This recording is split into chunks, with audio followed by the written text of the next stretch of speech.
episode of Coffee with Yvonne, a digital series for creatives and entrepreneurs, brought to you by My Layover Box. My Layover Box specializes in curated gift boxes per destination to empower women who travel the world to have fun, feel confident, and connect with those special moments. To learn more, visit mylayoverbox.com or visit their Instagram at mylayoverbox. Today, we're going to talk about hiring the right people for your team or small business with special guest Danielle Milton, HR specialist and recruiter. 3 things we're going to talk about today: when is the right time to hire for your small business, how to find the right talent, and how to keep your employees engaged and invested in your business. So grab your coffee and let's chat. This is where we have our coffee, we cheers. All right, we're gonna get started. So before that, I need to give her her proper introduction and her receipts. So Danielle Milton is one of my best friends since college. My best friend is better than yours, no argument. She is an experienced HR professional with a background in recruiting, investigations, so she's professionally nosy, and leading programs for multi-tiered international corporations. So welcome, Danielle, to Coffee with Yvonne. Thank you for having me. You're welcome. All right, so first things first, before we get started, there's always confusion about what HR is, right? Mm-hmm. Everyone thinks it's just a place you go to get hired or you go to get fired. Can you please briefly explain what HR is and how they function as a resource for companies? Yes, great question. So essentially, HR is a department within a company that helps to hire employees, helps overall with the recruitment process, employee management, whether it's employee relations, labor relations, training and performance management. So, HR just does a variety of different work. Oh, okay. So basically, you could go there more besides starting with the company and doing your exit interview, right? Yes, exactly. Okay, it's a safe space. Yes, it is. Okay, because I know sometimes we're a little worried. I know, HR gets a bad rap, yes, all the time. But no, HR is definitely a necessity in any company. Gotcha. Okay, so when it comes to building your team, and this is something that I've struggled with, I know other small entrepreneurs are struggling with, what are the 3 biggest mistakes people make when choosing their employees? Oh, another great question. And I think one of the biggest mistakes is not explaining company culture to your employee. Not every company is for everyone, and that's just the bottom line. So you really need to ensure that you're explaining the company culture to any person that you're trying to hire, as well as explaining your management style, right? You have some managers who are micromanagers. Not every employee can deal with a micromanager. Sometimes they need to be able to just lead their own project or any type of assignment that they give or that you give them. And the last mistake that Is my face saying everything I'm thinking right now? Yes, it is. Triggered. The last mistake that I will say is explaining what your expectations are. A lot of employees come into jobs sometimes, and managers just automatically think that we know what we're supposed to do. No, we don't. You need to explain to us what your expectations are and hold us accountable. And that's a good point, because I think a lot of times, a lot of us go into these companies hitting the ground running, literally. Yes. You get trained for 1 week and you're expected to know the entire function of your organization. And in reality, Danielle has told me this, because I'm super hard on myself. It takes at least 1 full year to become comfortable in your role. So your first year should be a learning year, right? Exactly. And then year 2, you can start to change things as needed. Yes, okay. Exactly. And it really depends on your manager as well, because some managers, they will, it goes back to if you don't have a micromanager, they will allow you to do different things, but it just depends. It really does. Okay. But it goes back to my point about management style and saying, not giving that information from the beginning. And also, too, if you don't give that information, don't be surprised if they come with a bunch of questions for follow-up 6 months into the role. Because a lot of times you're finding out things and mistakes your predecessor has made that now you have to clean up. Yes. And you're getting emails like, I didn't know we were 3 months behind on a bill? Exactly. Like, no one told me. So that's a good tip. So that leads me into my next question. Sometimes candidates are great interviewers, but not great employees. Yes. What are some red flags people tend to miss during the interview process? Great question. And I would say one of the biggest red flags is when you have interviewees who do not ask questions. That is really key. You want to ensure that an employee, a future employee, is being engaged and asking as many questions about the company as well as the manager that they're interviewing with as much as possible. I would say that another red flag is not being prepared.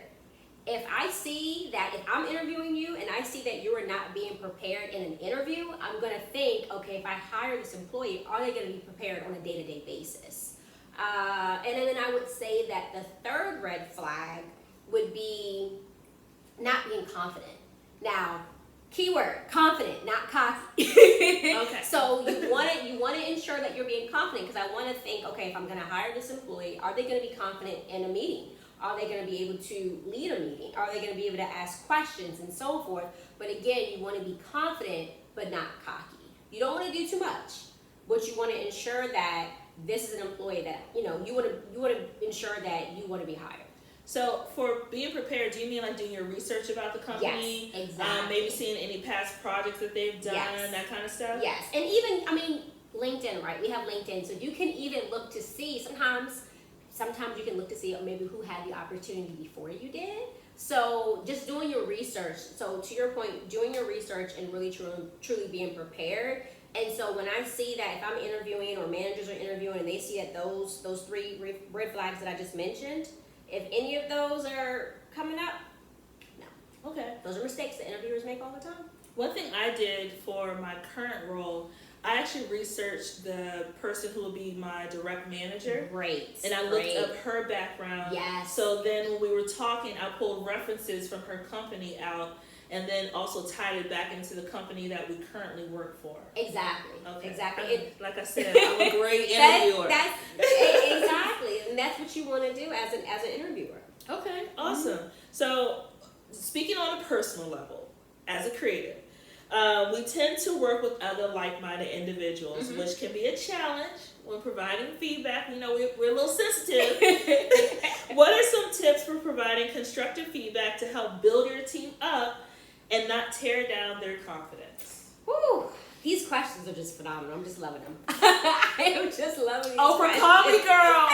Call me.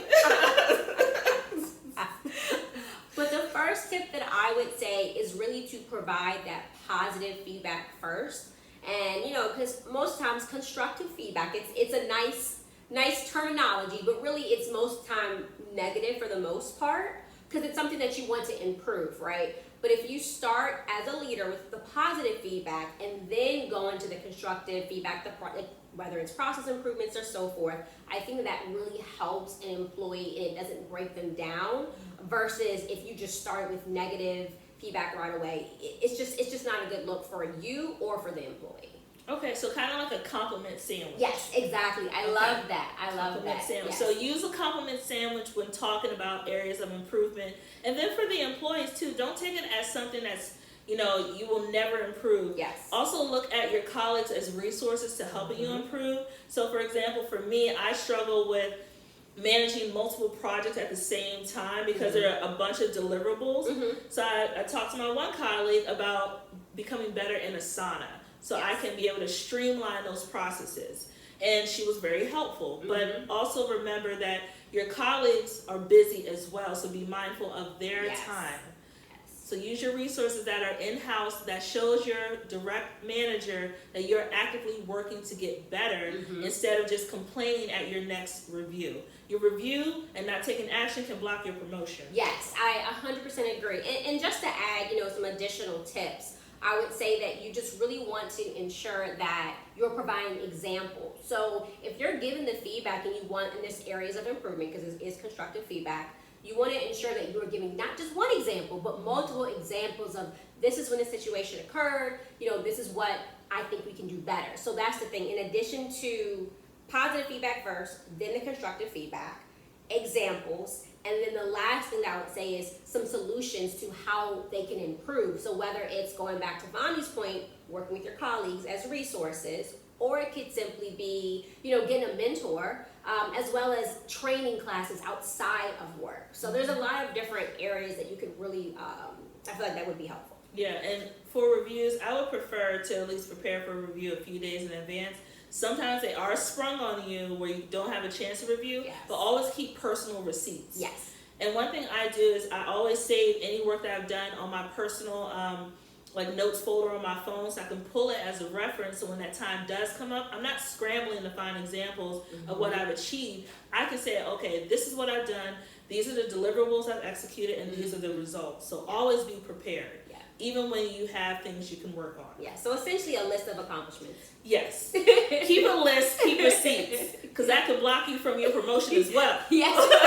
So now we're on our last question, which makes me super sad, but it's okay. It was a good combo, but we got to, it's a mini-sode, not a marathon. All right, so small business owners, including myself, tend to wear a lot of hats. What are some tips for effectively delegating tasks to your team and learning how to let go? Let me pay attention to this. Go ahead. Let go, let it flow. All right. So the biggest tip that I would say is to start delegating small tasks. Don't try and give some large assignment right away. You really want to see what your employees' strengths and weaknesses are. So if you start small, you can build. Like, that's what you want to do. You want to be able to build up. And so if you give, let's say you have 3 employees, so you give all 3 different assignments that are all small assignments, you can really see, okay, now what is this employee's strength? What is this, employee's weakness, and so forth, and then have them to work together, so that way you continue to delegate and you know who should do what, who should work with who. In addition to ensuring that you are being clear and concise with your communication, I feel like that's the biggest tip, because if you're not giving the right instructions, how are they going to know what to do? You want to make sure that you have as little rework as possible. That's the key. When you're delegating, if you have as little rework as possible because you're being clear, concise, and you're seeing what your employees' strengths and weaknesses are, it's a win-win for everyone involved. Well, that is today's mini-sode. I hope you enjoyed today's chat with Danielle Milton, HR specialist. And to learn more about me and my business, go to pinkdollhousemarketing.com on my website, or visit me on Instagram at pinkdollhousemarketing. DMs about business, they're cool. Go ahead and slide in my DMs. If you would like to learn more about these episodes, click that follow on my YouTube page to get more episodes from more industry insiders or experts in their field. And I hope to see you again for another chat. Bye.